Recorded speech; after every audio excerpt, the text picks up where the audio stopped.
does perfect even mean? Is there even such a thing?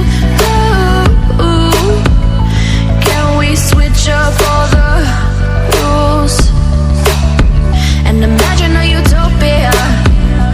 Darling, I'm just so fed up with these expectations. They keep weighing me down.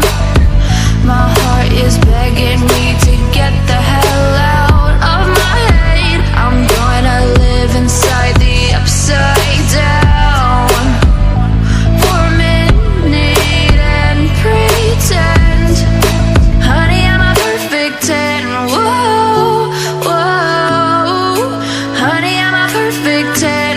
Whoa, whoa, and if I say it enough, it gets ingrained in